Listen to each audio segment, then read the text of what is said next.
रज से मंडित वह परम पावन भूमि जहाँ से परम पूज्य महाराज श्री मोहन प्रियाचार्य जी पधारे हुए हैं। साथ में हमारे गुरु जी के गुरु स्थान जहाँ गुरु महाराज मंगलदास ने तारतम ग्रहण किया था, अभी तक बेनाम था, अब उस स्थान का अद्भुत नाम हो गया है। उस रामसाली पीताम्बर पीठ से पधारे हुए परम सम्मानीय श्री नारायण स्वामी जी महाराज बड़े सुंदर भजन गायक, प्रणामी समाज में कथा और भजन के द्वारा सबके दिल को मोहने वाले हमारे परम प्रिय श्री राजीव लोचन जी महाराज जो यहाँ बैठे हैं और हमारे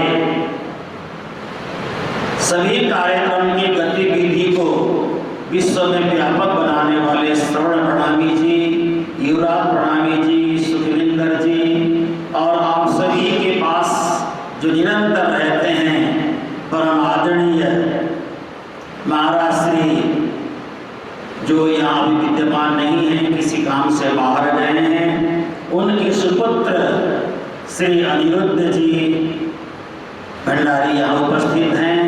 इनसे मेरा बड़ा गहरा लगाव है क्योंकि मैं भी सनातन विचारधारा का एक उद्घोषक हूँ। सनातन विचारधारा मुझे सबसे प्रिय है। मैं कहता हूँ सनातन और राष्ट्र प्रथम, बाकी सारा उसके बाद। सनातन बचेगा, राष्ट्र बचेगा तो हम बचेंगे, मेरा तो यही नारा है। और जैसे जैसे कार्य करते जा रहे हैं वैसे वैसे लोग जिम्मेदारियां सौंपते जा रहे हैं, तो जिम्मेदारियां कंधे में आए तो इसको निभाना भी बहुत आवश्यक है। महामती श्री प्राणनाथ जी महाराज बहुत जगह भारत के क्षेत्रों में भ्रमण करते करते करते करते श्री प्राणनाथ जी यहाँ पहुँच गए। इस पावन धरा को और पावन बनाया। ये मीराबाई की नगरी तो थी ही पहले से, तो जैसे श्री प्राणनाथ जी भ्रमण करते हुए आए, इसका एक नाम और पड़ गया, श्री प्राणनाथ नगरी है ना। मीराबाई की नगरी तो पहले से है ही, था ही, तो प्राणनाथ नगर भी ये बन गया। ये प्राणनाथ जी की भूमि है। प्राणनाथ जी के चरण के रज कहीं न कहीं इस भूमि में मिलेंगे अगर ढूंढते जाएंगे तो। हमारी चर्म चक्षु है, आत्म चक्षु जागृत अभी हुई नहीं है, तो उनके रज को पहचानना मुश्किल है।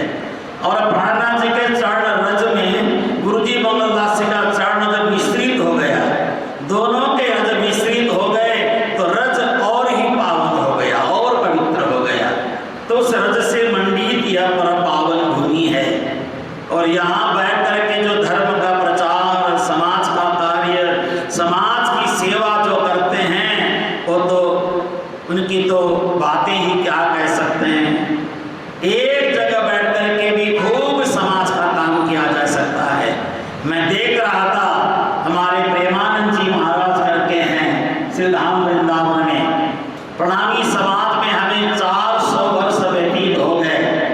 400 वर्ष में हम 4 करोड़ प्रणामी नहीं बन पाए, लेकिन प्रेमानंद जी महाराज के 10 वर्ष में 4 करोड़ उनको मानने वाले शिष्य बन गए। देखिए, न कहीं जाते हैं, न कहीं प्रचार करते हैं, न किसी को बुलाते हैं, न किसी से परिचय पूछते हैं।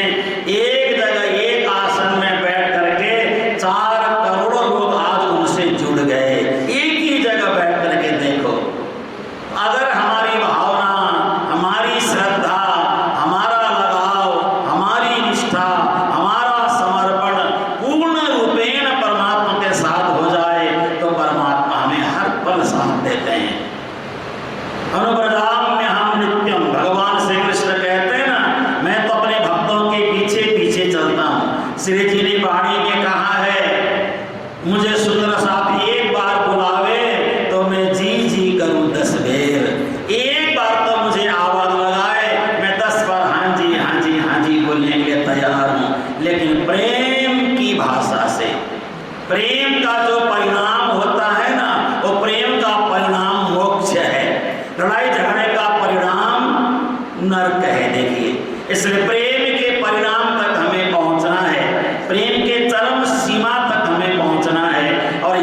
बात श्री जी वाणी में कहते हैं, मेरे गुरु महाराज मंगलदास जी को बहुत प्रिय एक चौपाई है, प्रेम सेवा वाले प्रगट की धी प्रगटनी आवार वचन विचारने जो जो ये कहीं नरसैया तनो निर्धार। ये चौपाई बहुत बार सदगुरु मंगलदास महाराज जी बोलते थे, प्रेम और सेवा। प्रेम सुंदर साथ से करें, सुंदर साथ की सेवा करें और सेवा में पूर्ण समर्पण होना चाहिए। कैसे? सेवा साथ शरण सतगुरु को और सुमिरन को निज नाम। सुंदर साथ की सेवा करें तो ये ना सोचें ये मेरी जिम्मेदारी है, ये मेरा कर्तव्य है। सुंदर साथ की सेवा प्राणनाथ जी की सेवा है, सुंदर साथ जी की सेवा राजी महाराज की सेवा है। ये सोच कर करें तो सुंदर साथ की सेवा में ही राजी की सेवा हो जाएगी। राजी महाराज तो अंदर सिंहासन में विराजमान है, जैसा मर्जी भोग लगाओ कुछ नहीं बोलेंगे। लेकिन ये जो आपके देह के अंदर विराजमान परमात्मा है वो तो बोलते हैं आज नमक क्यों नहीं है, सब्जी में नमक की मात्रा कम क्यों है, मिर्च की मात्रा कम क्यों है।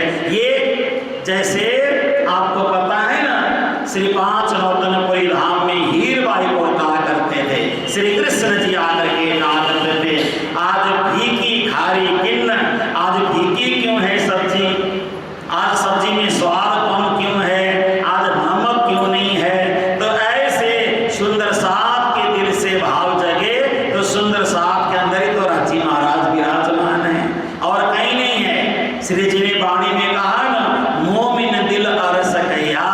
मोमिन का मतलब यहाँ सुंदर साथ के लिए बोला गया है, उन मोमिनों के लिए नहीं जिनका दिल मोम का जैसा है, जिनका दिल लोहे का जैसा है, उनके लिए नहीं कहा है। ये सुंदर साथ के लिए कहा है। यहाँ मोमिन का मतलब मक्खन अर्थ में लेना। मोमिन का मतलब वो मोमिन नहीं जो दाढ़ी रखते हैं, मूछें कटाते हैं, उनके लिए नहीं कहा है। वो तो निर्दयी होते हैं, उनमें दया की मात्रा होती ही नहीं है। दया 1% भी उनके अंदर दया नहीं है। प्यार से जिसको घर में पाला एक बकरा और उसकी कुर्बानी देते हैं, खुद भी रोता है, बकरा भी रोता है और मार भी देता है। तो इसके अंदर प्रेम नहीं, हृदय में प्रेम जागृत हो जाए तो चींटी भी नहीं मारेंगे, चींटी को भी मारने की हिम्मत नहीं बनेगी, है ना। इसलिए कोशिश ये करना चाहिए कि हम अपने जीवन में मेरे शरीर के माध्यम से सिर से लेकर पैर तक किसी भी हिस्से से बुरा कर्म न हो जाए। बस यही तो सोचना है हमने, यही तो जानना है, यही तो सुंदर साथ के लक्षण हो जाते हैं, यही तो सुंदर साथ का स्वभाव बन जाता है। तो आप सब यहाँ सुंदर साथ जो बैठे हैं, थोड़े हैं ज्यादा हैं, फिर भी हम क्या हैं? सुंदर साथ हैं। कितनी ऊंची पदवी हमें मिली हुई है, देखो। एक आए तो भी सुंदर साथ, एक आए तो भी बहुवचन, चाहे लाखों बैठे तभी सुंदर साथ, एक हो सामने तो भी सुंदर साथ ही कहलाएगा। साथ का मतलब होता है अपार। एक दिन गुरु महाराज मंगलदास जी ने सिलीगुड़ी में, क्योंकि गुरु जी की बढ़िया महिमा है तो मैं मेरे साथ घटी हुई छोटी सी घटना बता रहा हूँ। सिलीगुड़ी में गुरु महाराज ने मुझे कहा, गुरु महाराज सर्दी के दिनों में सिलीगुड़ी आया करते थे, तो कभी कभी जब पूज्य महाराज श्री मोहन प्रेमचार्य जी किसी कारण से नहीं आ पाते तो मुझे उनकी सेवा करने का सौभाग्य मिलता था। तो मैं अपने जीवन का बड़ा सौभाग्य वाला पल मानता हूँ, बहुत पावन पल मानता हूँ। मैंने श्री प्राणनाथ जी को नहीं देखा, लेकिन गुरु महाराज को देखा तो प्राणनाथ जी से कम को भी नहीं देखा। गुरु महाराज प्राणनाथ जी से कम नहीं थे मंगलदास गुरु महाराज।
खुद अपने आप में चर्चा सुनी है?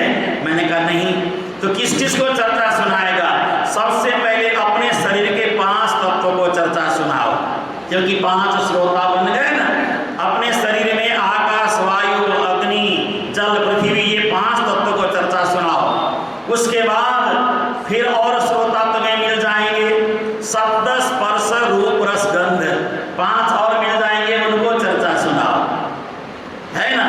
उसके बाद तुम्हारे अंदर 3 गुण हैं, सतगुण, रजगुण, तमगुण, उनको चर्चा सुनाओ। 14 श्रोता हो गए। और इतना ही नहीं, मन, चित्त, बुद्धि, अहंकार को चर्चा सुनाओ। कितने श्रोता चाहिए? और इनको सबको चर्चा सुनाओ। और अपने 10 इंद्रियों को चर्चा सुनाओ, 10 कर्मेंद्रियों को चर्चा सुनाओ, 10 ज्ञानेंद्रियों को चर्चा सुनाओ। 10 कर्मेंद्रिय, 10 ज्ञानेंद्रिय, इन सब को चर्चा प्रवचन सुनाना। और उसके बाद हमारे शरीर में जो 3.5 करोड़ रोम छिद्र हैं, उनको चर्चा सुनाओ। कितने श्रोता चाहिए? श्रोता 1 हो, 2 हो, ये मायने नहीं रखता है। जिनको आप चर्चा सुनाओगे, पहले चर्चा अपने लिए सुनाओ, फिर दूसरों को ज्ञान बांटो।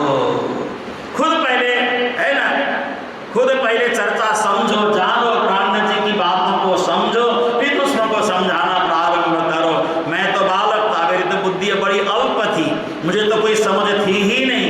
लेकिन गुरु महाराज ने जब ऐसी बातें मेरे को बताई तो तब भी समझ नहीं आई। लेकिन अब इस उम्र में आकर के गुरु जी की एक बात याद आती है। सदगुरु मंगलदास जी महाराज हर पल कैसा पावन ज्ञान देते थे, हर क्षण कैसा पावन ज्ञान देते थे। इसी ज्ञान को, यही तो प्राणनाथ जी का ज्ञान है। प्राणनाथ जी के ज्ञान में और गुरु महाराज के ज्ञान में कोई भेद नहीं होता, कोई अंतर नहीं होता है, कोई विभेद नहीं होता है। इसलिए श्री प्राणनाथ जी के ज्ञान में, गुरु महाराज के ज्ञान में अंतर मैं तो नहीं मानता हूँ। तो आप सबके बीच आने का ये पावन अवसर मिला। मुझे तो एक बार यहाँ 7 दिन भागवत कथा सुनाने का भी अवसर मिला था। मीराबाई के मंदिर के सामने बैठ करके, वहाँ पे उनके दरबार के सामने पंडाल विशाल लगा करके सुंदर भागवत कथा भी सुनाने का पावन अवसर मिला। और हमारे आदरणीय श्री हेमंत भंडारी जी मुझे बोले थे उस समय भी आप श्लोक सहित कथा करते हैं, तो मुझे बड़ी अच्छी लगती है। श्लोक के साथ कथा सुनाने में जो आनंद है, वो भजन गा के सुनाने में वो आनंद नहीं है। तो मैं तो श्लोक के साथ ही करता हूँ। तो मेरा कहने का मतलब है, यह परम पावन भूमि, यहाँ आने का अवसर मिला, आप सबसे मिलने का अवसर मिला। बस कुछ बातें हम जीवन में याद रखें, हम बदले नहीं कभी भी, हमें परिवर्तन ना आए, हम जैसे हैं वैसे रहें।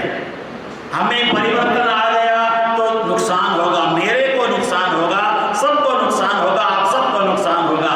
हम एक मार्ग में चल रहे हैं, एक ट्रैक में चल रहे हैं, तो उसी में चलते रहें। ट्रेन भी जब ट्रैक बदलती है ना, तो गड़गड़ गड़गड़ की आवाज़ आती है। ट्रेन में आप सफर करें तो ट्रैक बदलते समय गड़गड़ गड़गड़ की आवाज़ आती है। तो जब हम ट्रैक बदलेंगे तो कुछ आवाज़ तो आएगी, और उस आवाज़ को कौन दबाए? कोई दबाना बड़ा मुश्किल हो जाता है। इसलिए हम किसके भक्त हैं? श्री कृष्ण के भक्त हैं। श्री कृष्ण कहें, श्री राज कहें, कोई अंतर नहीं है। हमारे दिल में जो भावना आए उसी रूप से हम माने। क्या बताएं आपको? आप यहाँ पे माताएं बैठी हैं और आपके पति इधर बैठे हों, तो आप अपने पति को बिना नाम के भी बुला सकते हैं। कोई नाम ही मत लिया करो, ये जी सुनते हो, ये जी सुन लिया, बात हो गई ना, वही खत्म हो गई। तो सुबह सुबह जब चाय का कप लेकर के आप कमरे में जाते हैं, आपके लिए चाय रखी है, पी लेना, ठंडी ना हो जाए। तो पति को समझ आ गई, पति का नाम तो आपने लिया ही नहीं। तो परमात्मा का नाम जैसे मर्जी आप लें, उल्टा नाम जपत जग जाना, बाल्मीकि भय ब्रह्म समाना।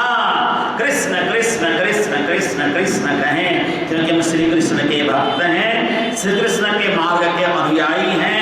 और श्री प्राणनाथ जी और कृष्ण में कोई भेद है ही नहीं। श्री प्राणनाथ जी सदगुरु के रूप में आकर के ज्ञान दे के गए, श्री कृष्ण गीता का ज्ञान दे के गए, और ब्रज और रास की लीलाएं हमें दिखाई श्री कृष्ण ने। तो हम एक बन करके रहें, एक बन करके रहें, प्रेम के साथ रहें, मिल करके रहें, सुंदर साथ की सेवा करते रहें। और दूसरी बात, राष्ट्र सेवा को कभी छोटा नहीं समझना चाहिए। राष्ट्र सेवा बहुत बड़ी सेवा है। देश हित में कोई भी काम अगर आपको करना हो तो निसंकोच होकर के करें।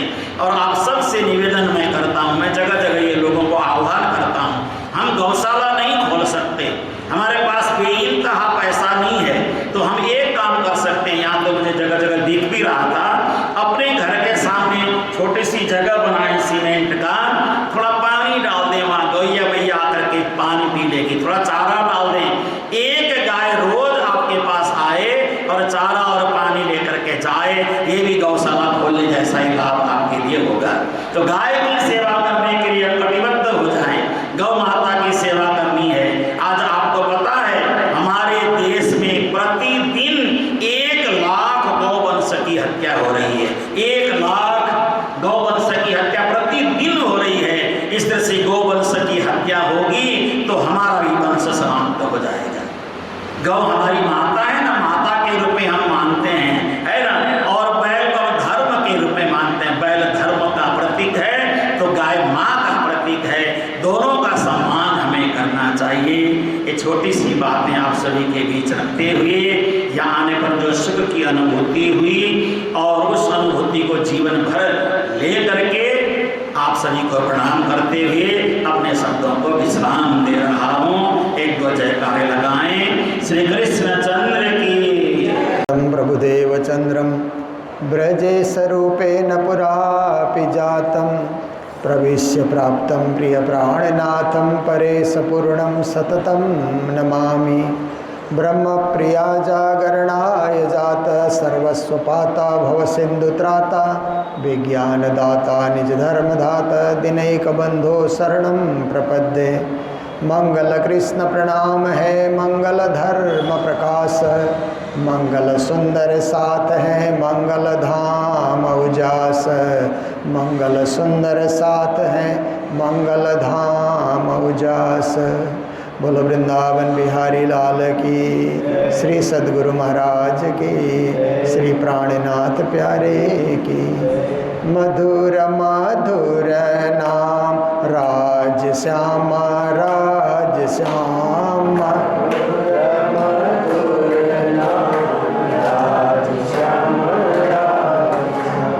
मधुर मधुर नाम राधे कृष्ण राधे श्याम।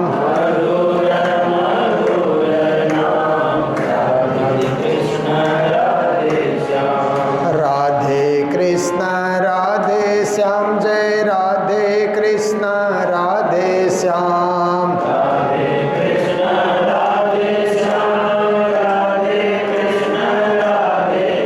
मेरे राधे कृष्ण राधे श्याम। श्री राधे कृष्ण राधे श्याम। मधुर मधुर नाम राज श्याम राज श्याम।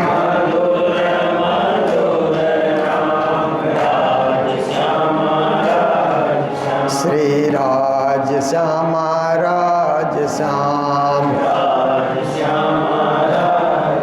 बोलो कृष्ण कन्हैया लाल की। आज यहाँ राजस्थान मेरता सिटी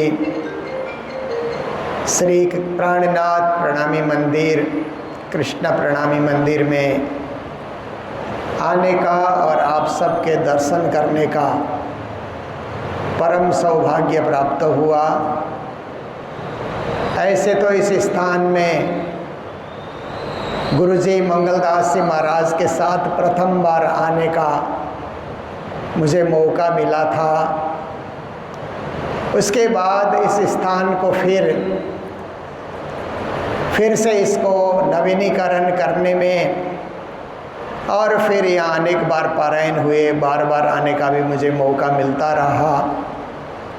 बीच में ये कोरोना महामारी आने से कुछ स्थानों में जाना आना कम हो गया, तो इस बार हम लोगों ने सोचा कि हम राजस्थान और गुजरात की जागनी यात्रा करें।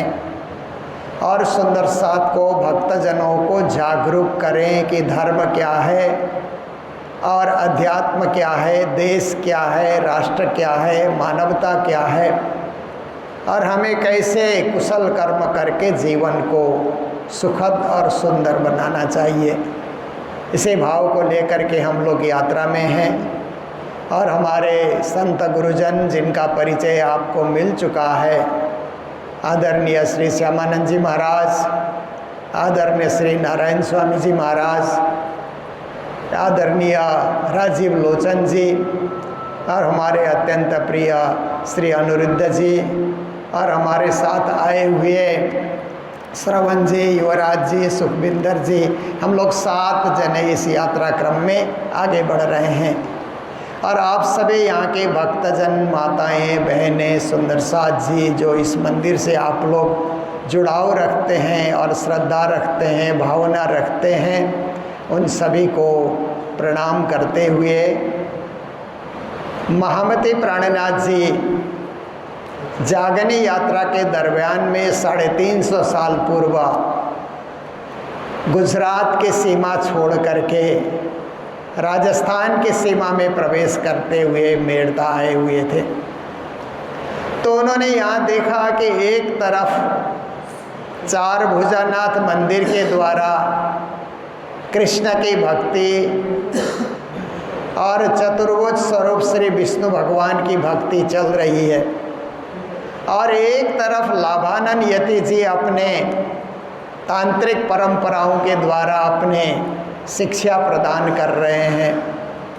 तो प्राणनाथ जी ने देखा ये धर्म की नगरी है, यहाँ के सभी लोग धार्मिक है, क्योंकि मीरा जी अपने आप को मेरता वाली कहने में गर्व महसूस करती थी, क्योंकि उनका एक भजन है, आजा मेरे श्याम सुंदर जी मेर तणी बुलावे। मेरता की एक सखी आपको बुला रही है, इसलिए हे श्याम सुंदर जी आप पधारो, आप पधारो। तो मीरा जी ने जन जन में कृष्ण भक्ति की भावना को भरा। भारत देश का मध्यकाल ऐसा रहा कि उस समय तुलसीदास जी ने रामायण लिख करके राम भक्ति को भी उन्होंने बहुत ही विस्तार दिया, विकास दिया, क्योंकि हिंदी में रामायण की रचना होने से जन जन रामायण का पाठ करने के लिए तैयार हुए, और बहुत सारे कथाकारों को तुलसीकृत रामायण के द्वारा विश्व भर में राम भक्ति प्रचार करने का विशेष सहयोग प्राप्त हुआ। और उन्हीं दिनों में एक तरफ सूरदास जी ने अनेक लाखों कृष्ण के भजन की रचना करके कृष्ण भक्ति को विश्व प्रसिद्ध बनाया। दूसरी ओर मीराबाई ने भी अनेक भजनों की रचना करके, पदों की रचना करके कृष्ण भक्ति को विश्वव्यापी बनाया।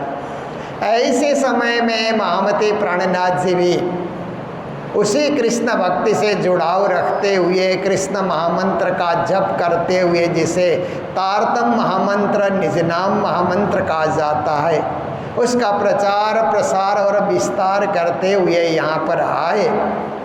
तो प्राणनाथ जी महाराज को सेवा करने के लिए, सत्कार करने के लिए उस समय मेड़ता में 52 लखपति रहा करते थे।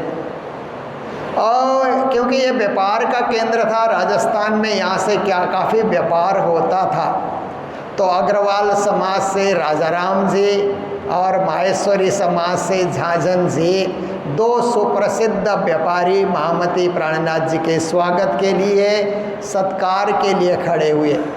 मात्र उन्होंने स्वागत सत्कार नहीं किया, अपनी हवेली में प्राणनाथ जी को ठहरने के लिए उन्होंने व्यवस्था करी, और प्राणनाथ जी के मुखारबिंद से चर्चा कथा श्रवण करने लगे। यह इतिहास तो लंबा है, पर मैं संक्षेप में रख रहा हूँ। तो उस समय चर्चा के दरमियान में प्राणनाथ जी ने कहा कि कृष्ण का एक स्वरूप वैकुंठ में बसा हुआ है चतुर्भुज के रूप में, एक स्वरूप गोलोक धाम में बसा हुआ है बाल कृष्ण के रूप में, और एक स्वरूप परमधाम में बसा हुआ है किशोर कृति के रूप में। ये बातें प्राणनाथ जी ने बताई तो सबको प्राणनाथ जी की बात भा गई कि आप एक निराली बातें, गजब की बातें, एक बहुत अर्थपूर्ण बातें हमें समझा रहे हैं। तो उसी समय क्या है कि प्राणनाथ जी ने बताया कि वैकुंठ की लीला किस प्रकार से होती है। भगवान विष्णु के रूप में, चतुर्भुज के रूप में, लक्ष्मी जी उनके साथ है, और गोलोक धाम में उनके प्रिय सखी राधा और 3.5 कोटि सखी और सखा के बीच में श्री कृष्ण किस प्रकार की लीलाएं करते हैं, ये भी प्राणनाथ जी महाराज ने बताया। और दिव्य परम धाम में 12,000 अपनी सखीगणों के साथ श्यामा स्वरूपा राधा जी को स्वीकार करते हुए श्याम स्वरूप श्री कृष्ण, राज स्वरूप श्री कृष्ण किस प्रकार से लीला करते हैं, इसके भी विशद व्याख्या प्राणनाथ जी महाराज ने बताई। क्योंकि परमात्मा तो अनंत है और परमात्मा की लीला भी अनंत होती है ना, उसकी खोज करना और उसका विस्तार करना भी बहुत जरूरी होता है। हरि अनंत, हरि कथा अनंत की तरह प्रभु अनंत, प्रभु धाम अनंत। परमात्मा भी अनंत है, उनके धाम भी अनंत है, उनका नाम भी अनंत है और उनकी लीला भी अनंत है। श्री प्राणनाथ जी महाराज ने इस प्रकार व्याख्या की तो दोनों परिवार प्राणनाथ जी से दीक्षित हुआ। एक रामचंद्र पंसारी करके और एक व्यापारी थे, वो भी दीक्षित हुए और बहुत सारे दीक्षित हुए। यहाँ पर 4 महीने तक यहाँ रह करके प्राणनाथ जी ने जागनी लीला की, और राजाराम भाई की पुत्री जो ललिता है उनको भी कृष्ण भक्ति से जोड़ा और कृष्ण की एक परम सखी के रूप में उन्होंने उनको परखा। तो यही स्थान है जहाँ आज हम सब लोग बैठे हुए हैं। ये पावन स्थान, पवित्र स्थान, एक भक्ति का केंद्र। प्राणनाथ जी यहाँ रहे तो रास की बहुत सारी रामतें और बहुत सारे प्रकरण का अवतरण भी यहाँ पर हुआ। ये ऐसा स्थान है। तो देखिए कि संसार के अंतर्गत भक्ति हम सब लोग करते हैं। भक्ति रेखा त्रिधा प्रोक्ता सगुणा निर्गुणा परा, सगुणा नवदा ख्याता निर्गुणा षष्ठविध स्मृता, 10 लक्षण संयुक्ता पराख्या प्रेम लक्षणा। हमारे शास्त्र कहते हैं कि भक्ति 3 प्रकार की बताई गई है, सगुण भक्ति, निर्गुण भक्ति और पराभक्ति। सगुण भक्ति नवधा भक्ति को माना जाता है। श्रवणम कीर्तनम विष्णु स्मरणम पाद सेवनम अर्चनम वंदनम दास्यम सख्यम आत्मनिवेदनम, ये नवधा भक्ति को सगुण भक्ति कहा जाता है। निर्गुण भक्ति में यम नियम आसन प्राणायाम प्रत्याहार धारणा ध्यान समाधि अष्टांग योग विधि जो है उसको निर्गुण भक्ति कहा जाता है। निर्गुण ब्रह्म की उपासना की जाती है। सगुण भक्ति में सगुण साकार ब्रह्म की उपासना की जाती है। इन दोनों से परे और एक भक्ति बताई गई जिसको पराभक्ति कहा जाता है। मात्र परा नहीं, परा प्रेम लक्षणा भक्ति। पराभक्ति मतलब सबसे परे की भक्ति, सबसे श्रेष्ठ भक्ति, पर उस भक्ति के अंतर्गत प्रेम को लक्ष्य बनाया गया है। श्री कृष्ण आने के पूर्व सनातन धर्म तो सृष्टि के आरंभ से ही था, क्योंकि सनातन धर्म के जो है ना स्थापना जब मानव की सृष्टि हुई तभी से धर्म की स्थापना करनी पड़ी। क्योंकि जानवरों के लिए धर्म की ज़रूरत नहीं थी, वो तो प्रकृति के अपने नियम से विचरण करते थे, संतान को जन्म देते थे और परिभ्रमण करते थे, चरते थे, खाते पीते सो जाते थे, उनको धर्म के ज्ञान की कोई ज़रूरत नहीं थी। जब परमात्मा ने मानव की सृष्टि की तो मानव को धर्म के विधान में न बांधा जाए, तो मानव तो कोई भी अधर्म कर सकता है, कुछ भी कर सकता है। इसलिए मानव को एक निश्चित नियम में बांधने के लिए संविधान की ज़रूरत पड़ी, तो वेदों की रचना की गई। वेदों का विधान किया गया, पुराणों का विधान किया गया, कालांतर में 6 शास्त्र का विधान किया गया, उपनिषदों का विधान किया गया। तो देखिए श्री कृष्ण आने के पूर्व भक्ति का विधान, धर्म का विधान प्रचुर रूप में सनातन परंपरा में पहले से ही निश्चित किया गया था। कृष्ण आए तो उन्होंने देखा कि सारे विश्व के लोग यज्ञ हवन इत्यादि के द्वारा, कर्म के मार्ग के द्वारा प्रभु प्राप्ति की साधना ढूंढ रहे हैं।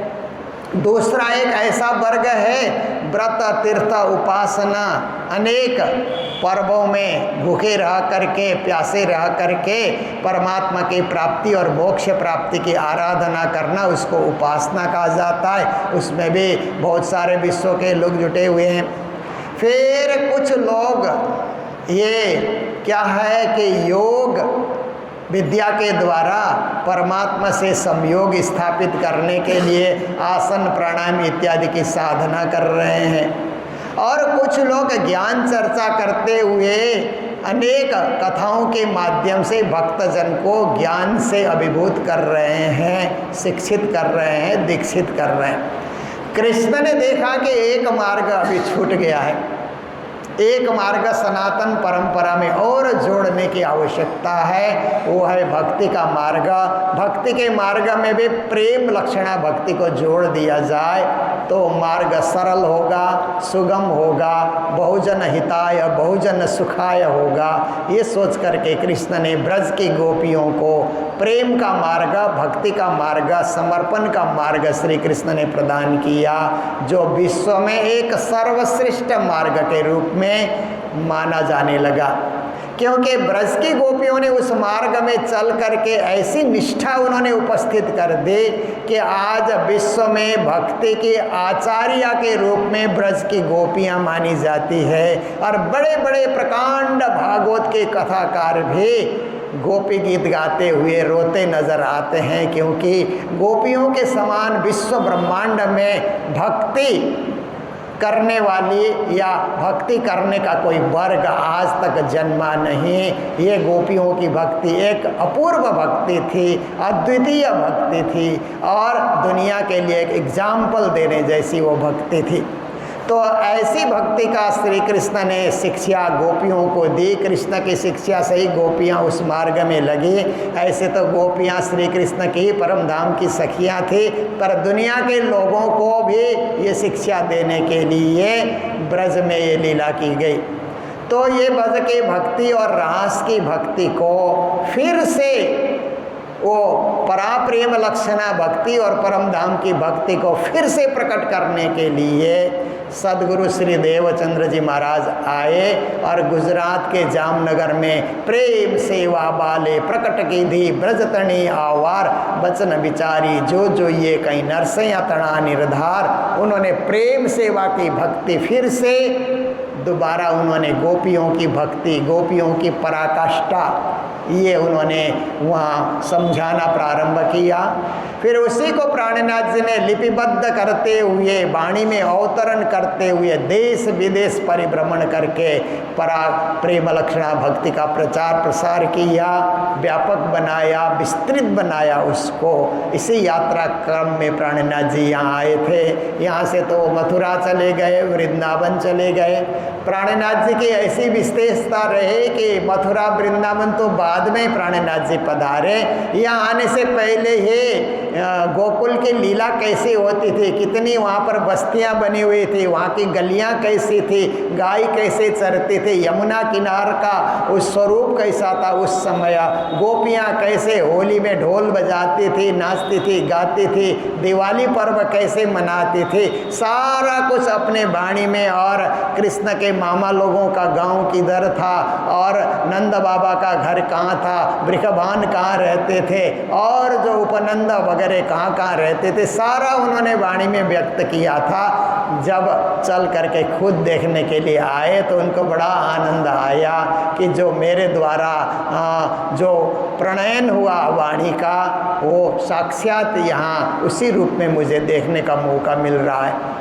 फिर प्राणनाथ जी दिल्ली गए। उस समय बादशाह औरंगजेब सत्ता पे बैठा हुआ था, उसको भी धर्म के एक स्वरूप समझाने का प्रयास किया, परंतु तत्काल बादशाह प्राणनाथ जी की बातों को नहीं समझ सका।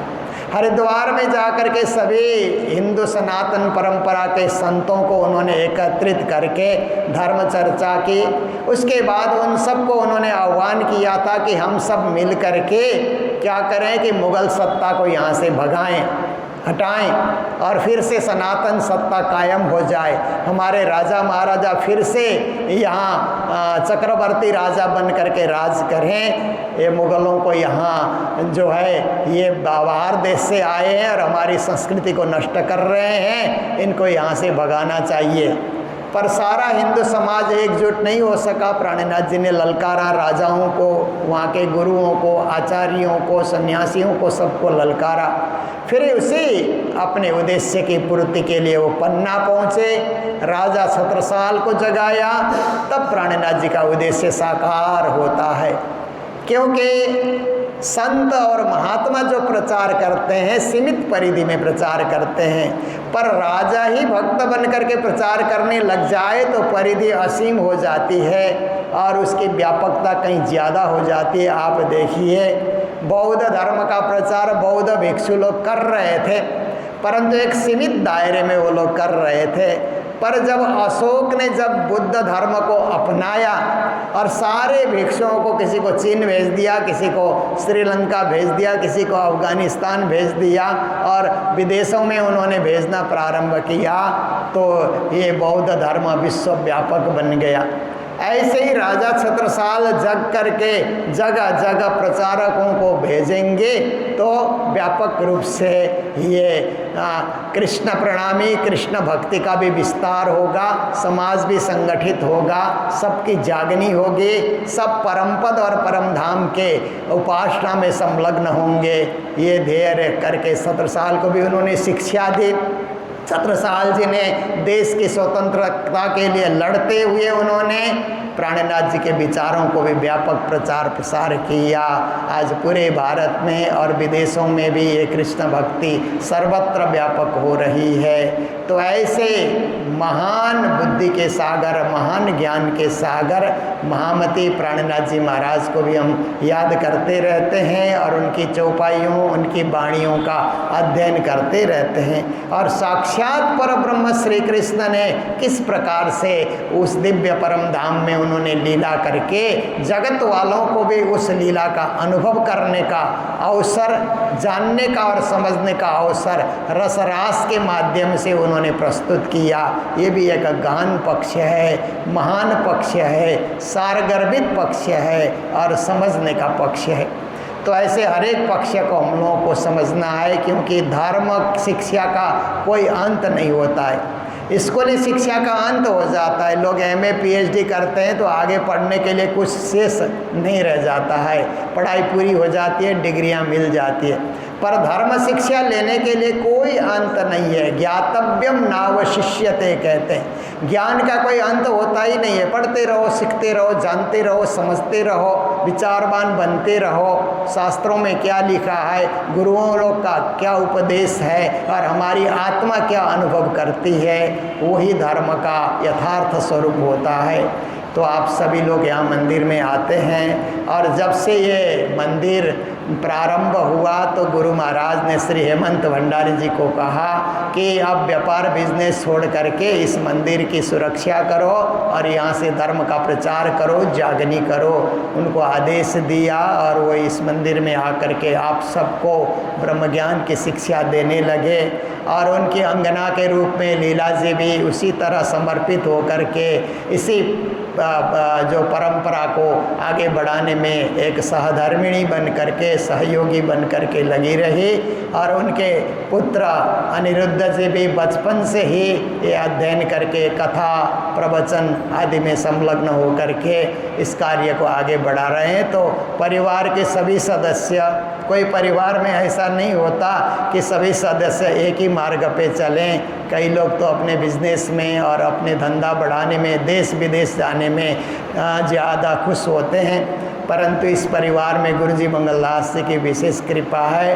कि ये तीनों ही मिलकर के इस मंदिर को सुरक्षित, संरक्षित और एक जागनी का सेवा धाम केंद्र के रूप में आगे बढ़ा रहे हैं। बखत बखत पे यहाँ बड़े बड़े मेले भी होते हैं, हमें भी आने का मौका मिलता है। तो आज भी दर्शन करने के लिए आए हैं, क्योंकि मैं पहले अजमेर, मेड़ता और नागौर साल में एक बार तो परिभ्रमण में आता ही था, परंतु बीच में कुछ कारणवश क्या है कि एक बार कोई चीज़ छूटने से फिर उसको फिर पकड़ने में वक्त लगता है। पर इस बार राज्य की असीम कृपा हुई, ये तीनों स्थान राजस्थान यात्रा के दरमियान में हमें दर्शन करने का मौका मिल रहा है। तो आज इतने में रखते हैं, क्योंकि हमारा नागौर में भी कार्यक्रम वहाँ पर निश्चित है। पर आप सब आए यहाँ पर, छोटी सी सूचना में आप लोग यहाँ पर आए, तो आप सभी को भी बहुत धन्यवाद देते हुए और हमारे कार्यक्रम के आयोजक अनिरुद्ध जी को भी सपरिवार को धन्यवाद देते हुए मैं मेरे शब्दों को यहीं विराम देने जा रहा हूँ। जय जयकार के साथ बोलो कृष्ण कन्हैया लाल की, सद्गुरु महाराज की, श्री प्राणनाथ प्यारे की, आज के आनंद की।